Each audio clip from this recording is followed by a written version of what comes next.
Kakabahala ang mga pahayag na narinig natin nitong mga nakarang araw.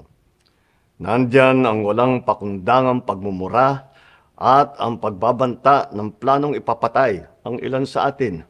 Kung ganun na lang kadali ang pagplano sa pagpatay ng isang presidente, paano pa kaya ang mga pangkaraniwan na mamamayan? Yang ganyang kriminal na pagtatangka ay hindi dapat pinapalampas. Yan ay aking papalagan. As a democratic country, we need to uphold the rule of law.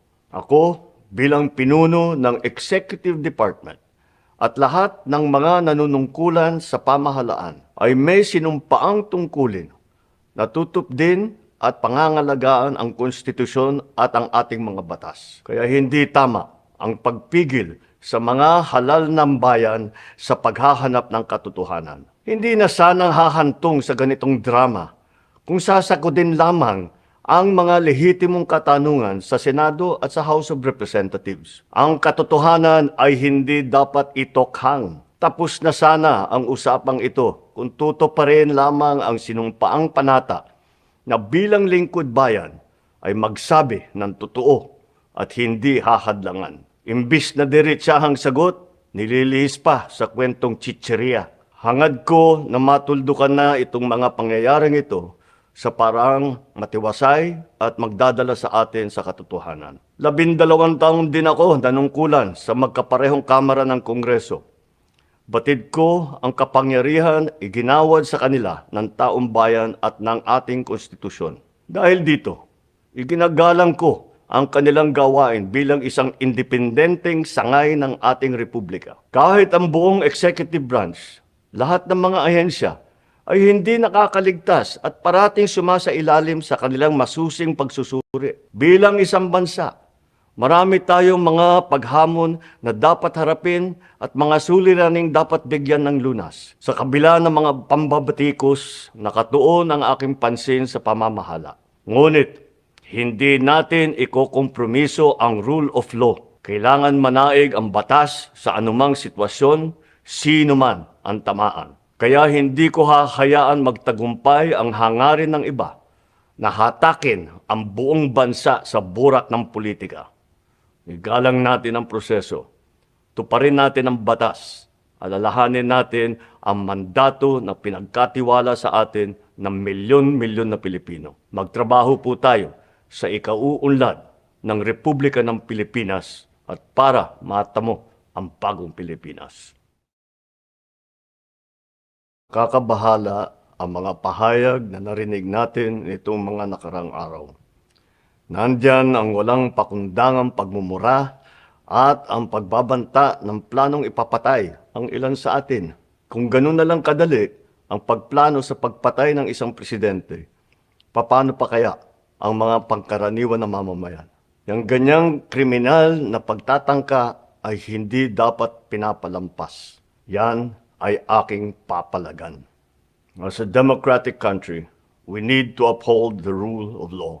Ako, bilang pinuno ng Executive Department at lahat ng mga nanunungkulan sa pamahalaan ay may sinumpaang tungkulin na tutupdin at pangangalagaan ang konstitusyon at ang ating mga batas. Kaya hindi tama ang pagpigil sa mga halal ng bayan sa paghahanap ng katotohanan. Hindi na sanang hahantong sa ganitong drama kung sasagutin lamang ang mga lehitimong katanungan sa Senado at sa House of Representatives. Ang katotohanan ay hindi dapat itokhang. Tapos na sana ang usapang ito kung tutuparin lamang ang sinumpaang panata na bilang lingkod bayan ay magsabi ng totoo at hindi hahadlangan. Imbis na diretsahang sagot, nililihis pa sa kwentong chicheria. Hangad ko na matuldukan na itong mga pangyayaring ito sa parang matiwasay at magdadala sa atin sa katotohanan. 12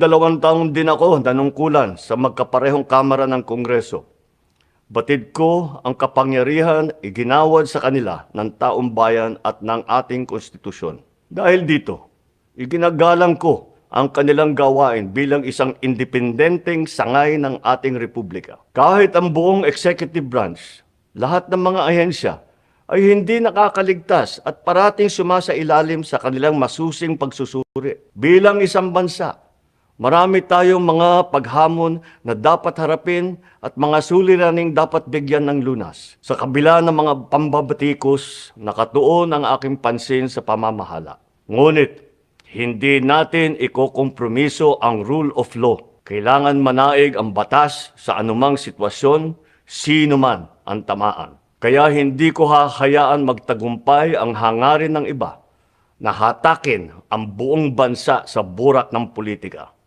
Igalang natin ang proseso, tuparin natin ang batas, alalahanin natin ang mandato na pinagkatiwala sa atin ng milyon-milyon na Pilipino. Magtrabaho po tayo sa ikauunlad ng Republika ng Pilipinas at para matamo ang bagong Pilipinas.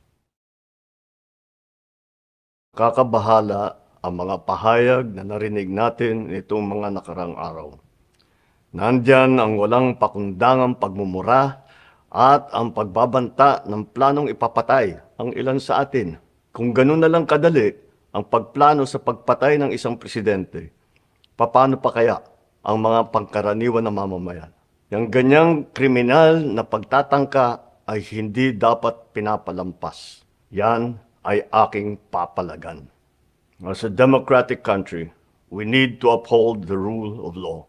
Ako, bilang pinuno ng Executive Department at lahat ng mga nanunungkulan sa pamahalaan ay may sinumpaang tungkulin na tutupdin at pangangalagaan ang konstitusyon at ang ating mga batas. Kaya hindi tama ang pagpigil sa mga halal ng bayan sa paghahanap ng katotohanan. Hindi na sanang hahantong sa ganitong drama kung sasagutin lamang ang mga lehitimong katanungan sa Senado at sa House of Representatives. Ang katotohanan ay hindi dapat itokhang. Tapos na sana ang usapang ito kung tutuparin lamang ang sinumpaang panata na bilang lingkod bayan ay magsabi ng totoo at hindi hahadlangan. Imbis na diretsahang sagot, nililihis pa sa kwentong chicheria. Hangad ko na matuldukan na itong mga pangyayaring ito sa parang matiwasay at magdadala sa atin sa katotohanan. 12 taon din ako nanungkulan sa magkaparehong kamara ng Kongreso. Batid ko ang kapangyarihan iginawad sa kanila ng taong bayan at ng ating konstitusyon. Dahil dito, iginagalang ko ang kanilang gawain bilang isang independenteng sangay ng ating republika. Kahit ang buong executive branch, lahat ng mga ahensya ay hindi nakakaligtas at parating sumasailalim sa kanilang masusing pagsusuri. Bilang isang bansa, marami tayong mga paghamon na dapat harapin at mga suliraning dapat bigyan ng lunas. Sa kabila ng mga pambabatikos, nakatuon ang aking pansin sa pamamahala. Ngunit, hindi natin ikokompromiso ang rule of law. Kailangan manaig ang batas sa anumang sitwasyon, sino man ang tamaan. Kaya hindi ko hahayaan magtagumpay ang hangarin ng iba na hatakin ang buong bansa sa burak ng politika. Igalang natin ang proseso, tuparin natin ang batas, alalahanin natin ang mandato na pinagkatiwala sa atin ng milyon-milyon na Pilipino. Magtrabaho po tayo sa ikauunlad ng Republika ng Pilipinas at para matamo ang bagong Pilipinas.